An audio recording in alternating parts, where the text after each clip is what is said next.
అందరూ ఆలోచన చేయమని అడుగుతా ఉన్నా. ప్రతి ఒక్కరికి ఆలోచన చేయమని అడుగుతా ఉన్నా. ప్రతి ఒక్కరిని ఆలోచన చేయమని అడుగుతా ఉన్నా. మరి 2014లో ముఖ్యమైన హామీలు అని అంటూ మీ ప్రతి ఇంటికి ఈయన సంతకం పెట్టి వీళ్ళ ముగ్గురు ఫోటోలతో మీ ప్రతి ఇంటికి పంపించిన ఈ చంద్రబాబు ఇందులో చెప్పినవి కనీసం ఒక్కటంటే ఒక్క హామీ అయినా నెరవేర్చాడా అని అడుగుతా ఉన్నా నేను. ఈసారి మాత్రం గట్టిగా 2 చేతులు పైకెత్తేలబ్బా. ఇలా ఇలా ఇలా ఇలా ఇలా ఇలా ఇలా ఇలా ఇలా ఇలా ఇలా ఇలా ఇలా ఇలా ఇలా ఇలా ఇలా ఇలా ఇలా. మరి ఈ పెద్ద మనిషిని నమ్మచ్చా అని అడుగుతా ఉన్నాను నేను. నమ్మచ్చాక నమ్మచ్చానా? నమ్మచ్చా అమ్మా? నమ్మచ్చానా? 2 చేతులు పైకెత్తారు. ఇలా ఇలా ఇలా ఇలా ఇలా ఇలా ఇలా ఇలా ఇలా ఇలా ఇలా. సూపర్ 6 అంటా ఉన్నాడు, నమ్మచ్చా? సూపర్ 7 అంటా ఉన్నాడు, నమ్మచ్చా? ఇంటింటికి కేజీ బంగారం అంటా ఉన్నాడు, నమ్మచ్చా? ఇంటింటికి బెంచ్ కార్ అంటా ఉన్నాడు, నమ్మచ్చా? నమ్మితే ఏమవుతుంది? నమ్మితే ఏమవుతుంది? నమ్మితే ఏమవుతుంది? కొండ చిలువ నోట్లో తలకాయ పెట్టినట్టే అన్నది ప్రతి ఒక్కరూ గుర్తుపెట్టుకోండి.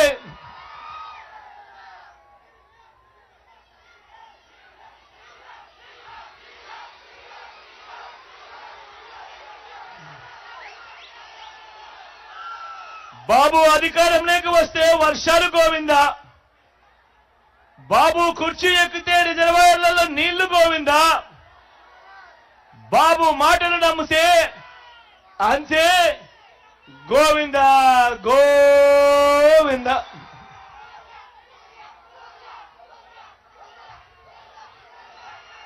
అందరూ ఆలోచన చేయమని కోరుతా ఉన్నా. మీ అందరితో కూడా ఆలోచించండి అని మరొక మారు కోరుతా ఉన్నా. మరో ముఖ్యమైన విషయం మీ అందరి దృష్టికి కూడా తీసుకొని వస్తా ఉన్నారు. చంద్రబాబు 14 ఏళ్లు ముఖ్యమంత్రిగా పరిపాలన చేశానంటాడు. ఆయన 3 సార్లు సీఎంగా చేశానని కూడా చెబుతాడు. మరి ఈ పెద్ద మంచి చంద్రబాబు గారి పేరు చెబితే ఏ పేదవాడికైనా కూడా ఆయన చేసిన మంచి ఒక్కటంటే ఒక్కటైనా గుర్తుకు వస్తుందా అని అడుగుతా ఉన్నాను ఈ సందర్భంగా నేను. ఆయన చేసిన స్కీము ఒక్కటంటే ఒక్కటైనా గుర్తుకు వస్తుందా అని అడుగుతా ఉన్నాను ఈ సందర్భంగా నేను. 2 చేతులు పైకెత్తాలబ్బా. ఇలా ఇలా ఇలా ఇలా ఇలా ఇలా ఇలా ఇలా ఇలా ఇలా ఇలా ఇలా ఇలా ఇలా.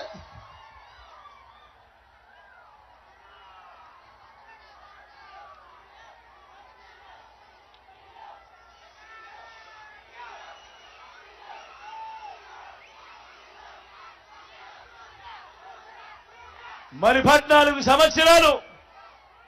14 సంవత్సరాలు ముఖ్యమంత్రిగా చేసిన ఈ వ్యక్తి, ఏ పేదవాడికి ఏ మంచి చెయ్యని ఈ వ్యక్తి తన హయాంలో తాను చేసింది ఏమిటి అనంటే, జన్మభూమి కమిటీలతో మొదలు పెడితే చంద్రబాబుకింత, దత్తపుత్రుడికింత, ఓ రామోజీ ఈనాడుకింత, ఓ ఆంధ్రజ్యోతికింత, ఓ TV5 కింత అని చెప్పి వీళ్ళంతా కలిసి రాష్ట్రాన్ని దోచుకోవడము, దోచుకున్నది పంచుకోవడము.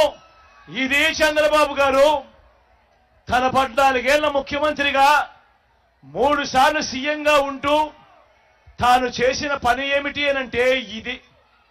ప్రతి ఒక్కరిని కూడా నేను ఆలోచన చేయమని అడుగుతా ఉన్నా. చంద్రబాబు నాయుడు గారి దగ్గర అలా దోచుకున్న సొమ్ము చాలా ఉంది.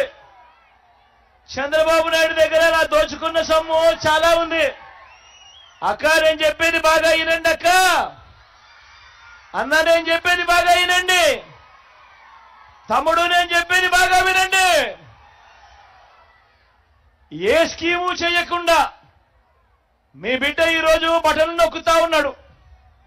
మీ బిడ్డ ఈరోజు 2,70,000 కోట్ల రూపాయలు నా అక్క చెల్లెమ్మల కుటుంబాల ఖాతాల్లోకి నేరుగా మీ బిడ్డ బటన్ నొక్కుతా ఉన్నాడు. నా అక్క చెల్లెమ్మల కుటుంబాల ఖాతాల్లోకి ఎలాంటి లంచాలు వివక్ష లేకుండా నేరుగా వెళ్ళిపోతా ఉంది. కానీ ఇదే పెద్ద మంచి చంద్రబాబు నాయుడు గారి హయాంలో ఆయన చేసింది ఏమిటి అనంటే అక్క చెల్లెమ్మల కుటుంబాలకు డబ్బు ఇవ్వలేదు. ఆ డబ్బంతా ఆయన దోచుకొని పంచుకున్నది. ఆ దోచుకొని పంచుకున్న డబ్బుల్లో చాలా డబ్బులు చంద్రబాబు దగ్గర ఉన్నాయి. కాబట్టి ఈసారి ఎన్నికలు వచ్చేసరికి ఏం చేస్తాడు? ఆ డబ్బులో నుంచి మీలో ప్రతి ఒక్కరికి కూడా ఓటుకు 2000 అంటాడు. అక్క ఓటుకు 2000 అంటాడు. అన్న ఓటుకు 2000 అంటాడు. అన్న ఓటుకు 2000 అంటాడు. ఓటుకు 2000 అంటాడు. ఓటుకు 3000 అంటాడు. కొన్ని చోట్ల ఓటుకు 4000, 5000 కూడా అంటాడు.